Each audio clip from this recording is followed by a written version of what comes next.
పరిస్థితి వచ్చింది.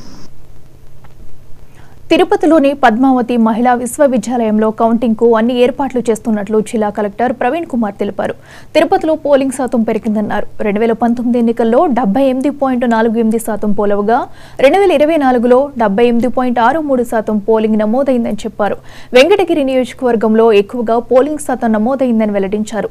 దొంగ ఓట్లు వేయడానికి వచ్చిన ముగ్గురుపై కేసులు పెట్టామన్నారు. కట్టుదిట్టమైన భద్రత మధ్య ఈవీఎంలు భద్రంగా ఉన్నాయని చెప్పారు.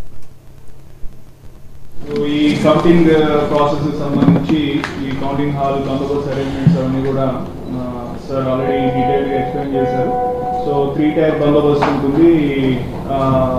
ఫస్ట్ ఇయర్లో paramilitary, then second our armed reserve force, then third of course local law and order police. So మొన్న జరిగిన ఇన్సిడెంట్ దృష్ట్యా మొత్తం ఆ తర్వాత అంతా కూడా సెక్యూరిటీ ప్రిఫర్ చేయడం జరిగింది. అన్ని కాంపోనెంట్స్ కూడా ప్రాపర్గా అడ్రస్ చేసాం. అది కాకుండా కొన్ని కాంపోనెంట్స్ కూడా యాడ్ చేసి లైక్ సార్ సెడ్ మనకి కౌంటింగ్ ప్రాసెస్ ఎక్కడ కూడా ఎటువంటి ఇష్యూ లేకుండా పీస్ఫుల్గా అయ్యేదానికి కూడా అన్ని అరేంజ్మెంట్స్ అన్ని మెజర్స్ తీసుకోవడం జరుగుతుంది.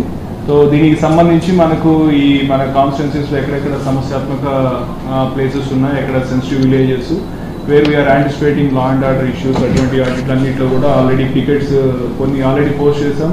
ఇంకొంత ఫోర్స్ ఎక్స్ట్రా ఫోర్స్ వస్తే మేబీ నెక్స్ట్ 2 డేస్లో కూడా దాదాపు 60 పాయింట్స్ ఐడెంటిఫై చేస్తాం. 60 పాయింట్స్లో కూడా టికెట్స్ పోస్ట్ చేసి ఈ లా అండ్ ఆర్డర్ ఇష్యూస్ ఏమీ అరైజ్ కాకుండా ఉండే విధంగా మెజర్స్ తీసుకుంటాం. అట్లాగే అందరితో కూడా కొంత అవేర్నెస్ కూడా క్రియేట్ చేసి ఎవరు కూడా ఆ రోజు ఎటువంటి ఇన్సిడెంట్స్లో ఇన్వాల్వ్ కాకుండా ఉండే విధంగా మెజర్స్ తీసుకోవడం. అట్లాగే ఎవరైతే ట్రబుల్సమ్ ఫెలోస్ ఉన్నారో వాళ్ళందరినీ ఐడెంటిఫై చేసి ఆ రోజు ముందుగానే వాళ్ళకి కౌన్సిల్ చేయడం. అట్లాగే ఆ రోజు అవసరమైతే వాళ్ళని స్టేషన్లో